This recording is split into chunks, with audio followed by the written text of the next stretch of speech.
Have you ever wondered what makes a camera flash so bright, or how a defibrillator can deliver a life-saving jolt in an instant?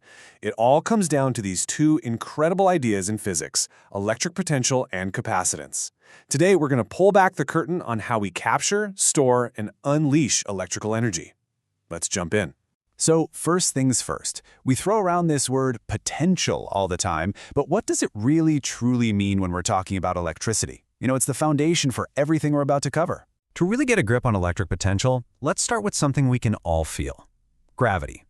I want you to imagine there's this invisible energy field all around us, just waiting for something to happen. And the best analogy here is to think of electric potential as electrical height. It's so simple, right? If you lift your phone off the table, you're working against gravity and you're giving it potential energy. Well, electricity works the same way. When you move a positive charge uphill against an electric field, you're storing electric potential energy. You're just gaining height in an electrical world. Okay, but here's where we need to make a really key distinction. What we usually call voltage is actually potential difference. That's the work it takes to move a charge between two specific spots, like from one end of a battery to the other. Electric potential, though, is a bit more abstract. It's the work needed to bring a charge all the way from infinity, from the middle of nowhere, to one single point. It's a subtle difference, but it's super important.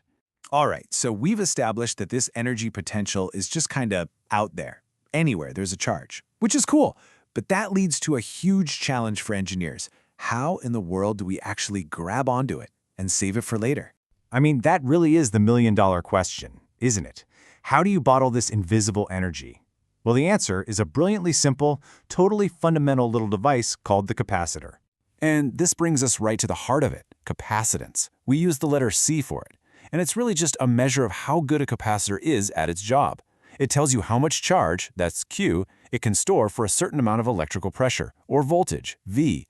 It's literally the capacity of our electrical bottle. Let's break that formula down even more. A device with a really high capacitance is just super efficient. It can cram a ton of charge onto itself without the voltage getting crazy high. So the more charge you can get per volt, the better your capacitor is. Simple as that. So how do we actually build one of these things? Well, the most common type is the parallel plate capacitor, and it is beautifully simple. It's really just two metal plates facing each other with a tiny gap in between.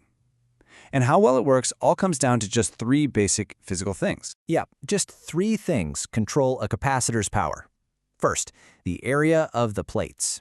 Bigger plates mean more surface area, more room to store charge. Makes sense. Second, the distance between them. The closer you can get those plates, the stronger the attraction between the charges and the more you can pack on. And finally, there's the material you put in between the plates. And that, my friends, is kind of a secret weapon. Right, that's stuff in the middle. We could just leave it as air or a vacuum, and that works. But if you want to seriously boost a capacitor's performance, you slide in a special insulator called a dielectric. This thing acts like a supercharger for storing energy. Okay, so let's picture a basic capacitor again. You've got your positive plate on one side, negative on the other. An electric field naturally forms between them, pointing from positive to negative, and this field is what creates the voltage. Now for the magic. When we slide that dielectric material into the gap, the main electric field actually stretches and aligns the molecules inside the material. And this process, which is called polarization, causes the dielectric to create its own, smaller electric field that points in the exact opposite direction. It's literally fighting back against the main field. So, what's the point of this internal tug of war? Well, this is the payoff. That opposing field from the dielectric weakens the overall electric field inside the capacitor. A weaker field means you get a lower voltage for the exact same amount of charge. And if you think back to our formula, C equals Q divided by V, if the voltage, V, goes down, but the charge, Q, stays the same, the capacitance, C, has to go up, and the amount it gets boosted by is this factor K, the dielectric constant. It's an amazing trick for a massive storage boost. This is all really fascinating physics, I know, but this is the moment where theory becomes the technology that literally runs our modern world. Why does having this tiny energy-storing device matter so much? Because you find them absolutely everywhere. And the key thing to remember is not just that they store energy, but how they release it. A capacitor can dump its entire charge almost instantly. That's what gives you that blindingly fast camera flash, the powerful jolt from a defibrillator, or even the tiny little charges that act as the ones and zeros in your computer's memory. These things are built for speed. So yeah, this really says it all. You can think of capacitors as the sprinters of the energy world.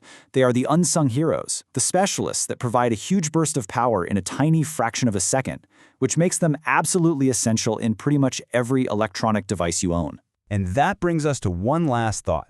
You might be wondering, okay, if a capacitor stores energy and a battery stores energy, what's the big deal? What's the difference? Well, it all comes down to speed versus stamina. A capacitor is a sprinter. It unleashes all of its energy in one massive, instantaneous burst from its electric field. A battery? That's a marathon runner. It releases its energy slowly and steadily through a chemical reaction.